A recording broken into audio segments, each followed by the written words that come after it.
Hey tout le monde, aujourd'hui je vous retrouve pour un nouvel update lecture sur ma chaîne. Ça fait extrêmement longtemps que je n'en ai pas tourné. Le dernier doit dater de fin février. Du coup je ne vous ai présenté encore aucune lecture du mois de mars ou du mois d'avril. J'ai décidé de faire des petits updates lecture beaucoup plus courts que ce que je faisais auparavant. D'essayer de faire au grand maximum 8 mangas, mais si je pouvais me restreindre à 5-6 mangas, ça serait encore mieux. Pour ne pas non plus qu'il n'y ait que des updates lecture au mois de mai, je me suis dit que la meilleure solution pour n'oublier aucun manga, c'était des fois de parler de 2 tomes du même manga dans une seule vidéo. Je vais le faire par exemple dans cette vidéo avec la série Prisonnier Riku, vous parlez de 2 tomes d'un coup, et c'est ce que je ferai pour certains mangas qui sont sortis au mois de mars et dont la suite paraît au mois de mai. Voilà, je vous parlerai du tome précédent et du tome qui vient de sortir. Je trouve qu'il est préférable de faire ainsi plutôt que d'essayer de rattraper mon retard du mois de mars et d'avril et du coup de vous faire les lectures du mois de mai en juillet. Voilà, ça n'a aucun sens. Bref, j'arrête cette introduction, sinon la vidéo va durer 300 plombes et ce n'est vraiment pas l'idée. Je vais vous présenter 5 de mes dernières lectures qui sont des sorties de fin mars 2015. Je vais vous présenter un yaoi, 3 shonen et un seinen. Je commence tout d'abord avec le tome 5 de Love Stage de Eiki Eki et Taishi Zao, c'est publié chez Taifu.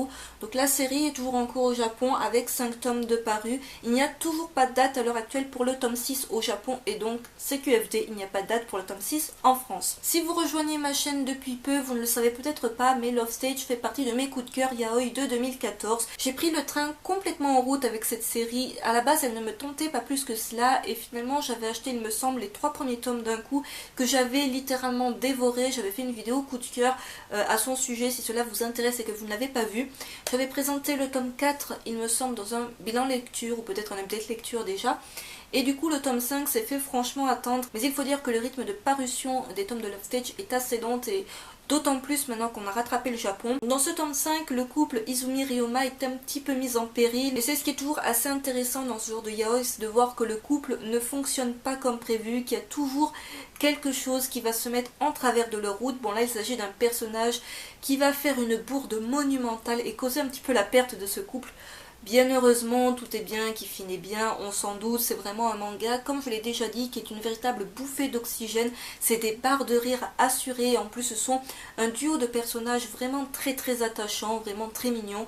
Alors si vous n'aimez pas les yaoi, que vous avez peur d'être vraiment dans quelque chose où il y a trop de scènes de sexe et que cela vous dérange un petit peu, il y en a dans Love Stage, on ne va pas se mentir.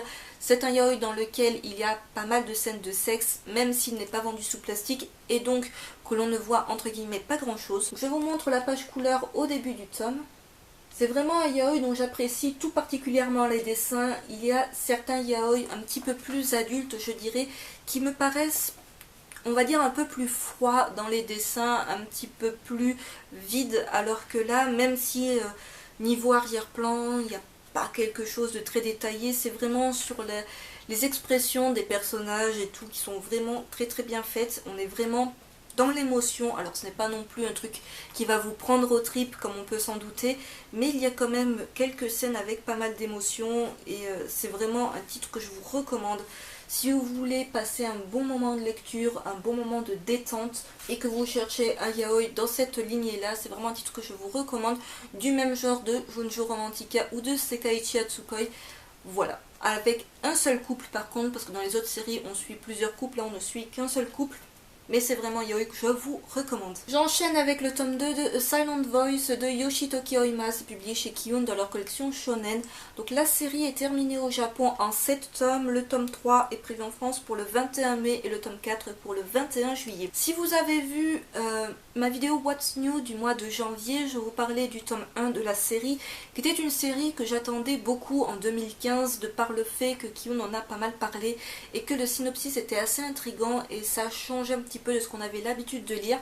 Le souci c'est que j'avais peut-être mis mes espérances beaucoup trop hautes par rapport au tome 1 et que j'en étais finalement assez déçue. Je l'ai un petit peu, on va dire, descendu dans ma vidéo What's New du mois de janvier et je vous avais dit que du coup voilà, j'espérais quelque chose de mieux, de plus sérieux, de mieux foutu. Bref, voilà, je vous renvoie encore à cette vidéo si vous voulez mon avis assez long et détaillé à propos du tome 1, mais le tome 1 se finissait sur quelque chose d'assez intéressant qui donnait vraiment envie de lire la suite. Du coup, quand le tome 2 est sorti, il est sorti le 12 mars dernier. Je l'ai lu assez rapidement et je dois dire que la série est clairement remontée dans mon estime. Voilà, j'avais eu beaucoup de mal avec le tome 1, avec le côté pas du tout crédible de l'histoire du tome 1. Alors je sais, beaucoup m'ont dit que je cherchais la petite bête, que j'essayais de comparer avec quelque chose qui n'était pas du tout comparable, c'est-à-dire de comparer avec notre système éducatif français, ce qui n'était pas vraiment comparable avec le système éducatif japonais, mais que voilà, pour moi j'avais pas du tout accroché à l'émotion que pouvait susciter le manga, que j'étais peut-être passée à côté de quelque chose de génial finalement. Ce tome 2, voilà, il m'a vraiment réconcilié avec la série, je ne saurais pas mieux dire les choses. Ce tome 2 est beaucoup plus poignant à mon sens, donc les personnages ont évolué, c'est vraiment après tous les événements assez durs tout de même qui se passent dans le tome 1. Les personnages ont grandi, le personnage de Shoya décide, voilà, qu'il faut qu'il se fasse pardonner. Il sait que c'est pas évident après tout le mal qu'il a fait, mais il essaie de devenir quelqu'un de meilleur. Il se rend compte que d'ailleurs peu de gens vont lui accorder une seconde chance, et il veut surtout se faire pardonner de Shoko, à laquelle il a fait pas mal de crasse par le passé, et maintenant il se rend compte que c'est vraiment une bonne personne, et il fait tout son possible pour se racheter et pour essayer de se lier pour de bon d'amitié avec elle. On comprend en lisant ce tome 2 que le personnage de Shoya a vécu des trucs assez compliqués également, pas très drôles. Ce n'est pas une série vers laquelle on se tourne quand on cherche une lecture drôle et légère. Voilà, autant vous dire, le thème du manga à la base c'est l'handicap de Shoko, c'est-à-dire qu'elle est sourde et muette. C'est vraiment pas quelque chose avec lequel on va rigoler. C'est vraiment un manga qui finalement est assez poignant. Alors je reviens un petit peu sur ce que j'ai dit avec le tome 1 qui m'avait laissé complètement de glace. Le tome 2, je dois dire qu'on rentre peut-être plus dans le côté psychologique, peut-être plus dans la sensibilité des personnages. Bref, je le trouve franchement plus réussi que le tome 1. Si, comme moi, vous avez été sceptique après votre lecture du tome 1, que vous attendiez à quelque chose de mieux ou de différent, je vous conseille vivement de lire le tome 2 parce que pour moi, c'est à partir de là réellement que commence l'histoire. Le tome 1, je le considère un petit peu comme une préface pour nous expliquer ce qui s'est passé avant et ce qui a rendu nos personnages ainsi. J'enchaîne en vous parlant des tomes 5 et 6 de Prisonnier Riku de Shinobu Seguchi, c'est publié chez Akata. Donc la série est toujours en cours au Japon avec déjà 22 tomes de parus. Le tome 7 est paru ce mois-ci, donc au mois d'avril. Le tome 8 est prévu quant à lui pour le 14 mai, le tome 9 pour le 11 juin et le tome 10 pour le 2 juillet. Donc Akata conserve pour l'instant son rythme de parution mensuel, ce qui est franchement très bien. On a même eu une petite exception à la règle, c'est-à-dire que les tomes 5 et 6 sont parus à même pas 2 semaines d'intervalle au mois de mars. Du coup j'ai trouvé ça intéressant de vous présenter ces deux tomes en même temps dans une vidéo. Quant au tome 7, je vous le présenterai dans un prochain update lecture étant donné que je ne l'ai toujours pas lu. J'en reviens au tome 5 et 6 de la série. Je vais tout d'abord m'attarder un petit peu sur le tome 5. Donc ce tome 5 voit le retour de Renoma qui était un petit peu absent entre guillemets de la série. Bon voilà, si vous avez lu le tome 4 vous savez pourquoi. Et on va vraiment, je dirais pas être concentré sur ce personnage là, mais il va avoir une certaine importance dans ce tome 5. Il va prendre une décision capitale avec Riku qui va complètement changer leur vie et leur vision des choses. Voilà, leur avenir est complètement remis en question. On va se rendre compte également que Renoma est un personnage très humain, même si c'est le gars qui est complètement sadique au premier abord, qui peut paraître très cruel, sans pitié, sans état d'âme. Mais quand il s'agit de faire quelque chose dans l'intérêt de l'un de ses amis co-détenus, il est prêt voilà, à se prendre des coups, à prendre pas mal de risques. Ça fait de ce personnage vraiment quelqu'un de très humain finalement. C'est un tome que je considère comme relativement léger, on va dire. Vous allez très vite comprendre quand je vais parler du tome 6 pourquoi je parle de tome léger. Il y a quelques bagarres comme d'habitude entre co-détenus, mais rien de bien méchant. Donc dans ce tome 5 par contre on n'a pas de page couleur au début du tome. Mais bon, Akata avait prévenu que tous les tomes ne sont pas dotés de pages couleur. Et j'enchaîne avec le tome 6. Donc en fait à la fin du tome 5 on a l'arrivée d'un nouveau personnage qu'on comprend être un personnage complètement psychopathe. Donc il s'agit de ce personnage là. Et ce tome-là, finalement, ne tourne pas qu'autour de ce personnage. Il se passe en fait énormément de choses dans ce tome. C'est vraiment un tome que j'ai trouvé un cran finalement au-dessus que le tome 5, même si le tome 5 est tout aussi bon. Au début de ce tome, on a les fameuses pages couleurs sur papier glacé, vraiment de toute beauté. Encore une fois, pour des tomes qui sont vendus à 6,95 €, avoir les pages couleurs et en plus une très bonne qualité d'édition, ça fait super plaisir. Donc en plus, au début des tomes, vous avez un petit récapitulatif à propos des personnages et du résumé. J'aime beaucoup ça dans les mangas, surtout quand vous suivez beaucoup de séries. En même temps, c'est bien d'avoir ce genre de petit rappel au début des tomes, ça vous évite de devoir relire le tome précédent. Donc on a l'arrivée d'un nouveau personnage dans ce tome 6 qui est assez sadique, qui va faire pas mal de mal autour de lui, mais qui n'est finalement pas si dangereux que ça, on va s'en rendre compte par la suite. Et ce n'est finalement pas lui qu'on va vraiment retenir, je dirais, de ce tome 6, mais un autre personnage qui n'est pas un détenu de la prison. On va en apprendre également un petit peu plus sur cette fameuse prison. On ne s'en rendait vraiment pas compte jusque-là, mais dans ce tome 6, on prend conscience que cette prison n'est vraiment pas ordinaire. Ce que je retiens surtout de ce 6e tome de Prisonnier Riku, c'est son extrême violence. J'en avais parlé, il me semble, avec le tome 4 de la série, que j'avais trouvé très sanglant, et c'est à peu près ce niveau-là dans le tome 6. C'est-à-dire des scènes de bagarre vraiment très dures. Voilà. Bon, je vous trouve une petite image de combat. Je sais que pas mal d'entre vous hésitent à se lancer dans Prisonnier Riku du fait qu'il y ait pas mal de tomes de sortie déjà au Japon et du coup déjà pas mal de tomes de sortie en France, mais c'est vraiment un shonen baston que je vous recommande si vous cherchez un shonen d'action mais avec des personnages, avec quand même une psychologie assez poussée. Voilà, c'est pas non plus le shonen sans intérêt où l'on va passer d'un personnage à l'autre sans vraiment s'y attarder.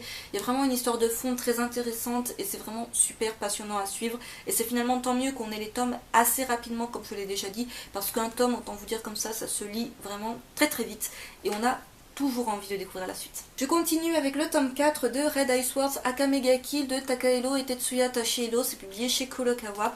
Donc la série toujours encore au Japon avec déjà 11 tomes de parus, le tome 5 est prévu en France pour le 11 juin et le tome 6 pour le 10 septembre. Donc tout d'abord je m'arrêterai quelques secondes sur la couverture de ce tome 4 que je trouve vraiment magnifique.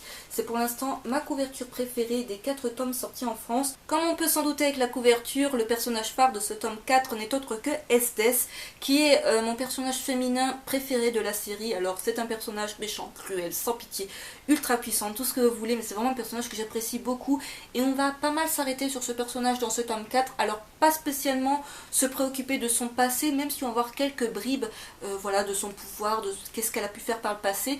On va vraiment se concentrer sur le personnage au présent. Le Night Trade est un petit peu mis, je dirais, au placard, je vais le dire très vite, parce qu'en fait on ne va pas vraiment se concentrer sur ces personnages-là, mais sur de nouveaux personnages qui vont intégrer le clan de SDF, donc des personnages qui vont être du coup un petit peu méchants, vu qu'ils vont se retrouver à se battre contre le Night Trade. Si vous avez lu les 3 premiers tomes, vous savez qu'il y a déjà eu 2 morts du côté des gentils. Dans ce tome-là, pas de nouvelles victimes, fort heureusement, même si on comprend qu'à la fin du tome 4, ça va barder pour le Night Trade. Dans ce tome 4, on voit le personnage de SDS assez différemment, dans le sens où jusque-là, elle nous apparaissait comme une femme sans pitié, qui est juste, voilà, je ne dirais pas avide de justice, mais voilà, si elle pouvait torturer un maximum de gens, elle s'en donnerait à cœur joie. Et là, on se rend compte que c'est un personnage qui a une certaine sensibilité, un côté humain, un côté femme finalement, qui n'est pas inintéressant du tout. Ça donne lieu aussi à des situations assez drôles. Donc si vous cherchez un shonen bourré d'action, d'humour, avec des personnages là encore attachants, même si voilà, on a des personnages qui sont voués à disparaître assez rapidement, c'est vraiment un shonen que je vous recommande. Je sais qu'il existe un anime sur lequel je ne me suis absolument pas penchée jusque là et je ne le ferai pas à l'avenir non plus. Donc voilà, pour celles et ceux qui hésiteraient à commencer la série, c'est vraiment une très bonne série qui jusque là ne me déçoit pas. Alors n'hésitez pas à me dire d'ailleurs en commentaire si vous avez été un petit peu déçus par la tournure des choses, mais bon, je pense que pour l'instant, la série conserve un niveau assez satisfaisant. Et je conclus en vous parlant du seul seinen de cette vidéo. Il s'agit du 4e tome de la série Le Maître des Livres de Umiharu Shinohara, c'est publié chez Komiku. Donc la série est toujours en cours au Japon avec déjà 10 tomes de parus et il n'y a toujours pas de date à ma connaissance pour le tome 5 en France. Donc Le Maître des Livres connaît une parution assez lente je trouve, alors que la série mériterait vraiment d'avoir un tome qui sortirait tous les 2 mois, tellement elle est juste géniale et pas assez connue je trouve encore. Alors peut-être du fait que ce n'est pas ultra commercial d'avoir un manga qui parle de livres, voilà, c'est vraiment un titre que je recommande encore une fois pour celles et ceux qui aiment la littérature de manière générale. Donc dans ce tome 4, comme pour les 3 précédents tomes, l'histoire se passe principalement dans la bibliothèque de la Rose Trémière, qui est donc une bibliothèque pour enfants. Et on va suivre le petit groupe donc de bibliothécaires qui accueillent le public, qui accueillent toujours quelqu'un qui est à la recherche d'un livre dans une situation bien particulière. Et grâce à ce livre, il va arriver à s'en sortir, voilà, tout ça, tout ça. Dans ce tome 4, on n'a pas vraiment l'arrivée de nouveaux personnages. Dans les précédents tomes, c'était plutôt le cas. Là, il y a des nouveaux personnages, mais on ne va pas vraiment se concentrer là-dessus. Ce que je retiendrai de ce tome 4, et c'est ce que je retiens finalement de tous les autres tomes de la série, ce sont les histoires qui sont abordées, qui sont des histoires de romans, de contes, etc. Donc dans ce tome 4, il y en a deux. Tout d'abord, il y a La Petite Sirène d'Anderson. Donc là, on pense tous à la version de Walt Disney et on se rend compte que la version originale, c'est pas vraiment ça. Mais dans ce tome-là, on va surtout se concentrer sur l'histoire du Petit Prince d'Antoine de Saint-Exupéry qui prend un bon tiers de ce tome où vraiment on est immergé à la fois dans l'histoire du manga et à la fois dans l'histoire du Petit Prince et les deux se complètent et se complètent franchement bien. Si vous aimez la littérature de manière générale, pas spécialement les mangas, c'est vraiment un titre qui pourrait vous plaire. Je sais que les dessins ne payent peut-être pas de mine, que les couvertures se ressemblent toutes, voilà, elles sont toutes faites sur ce principe. C'est vraiment un titre qui vraiment ne donne pas cette impression d'être super passionnant à suivre, mais si vous aimez la littérature, si vous aimez les mangas qui parlent de livres, c'est vraiment un titre qui est fait pour vous. Ainsi s'achève ce petit update lecture du mois de mars. J'espère qu'il vous aura plu. N'hésitez pas à me dire en commentaire ce que vous en aurez pensé. Si vous avez lu certaines de ces séries, si vous avez un avis peut-être différent du mien. Et je vous retrouve courant mai avec pas mal d'updates lecture et j'espère rattraper assez rapidement mon retard. Sur ce, je vous dis à très vite.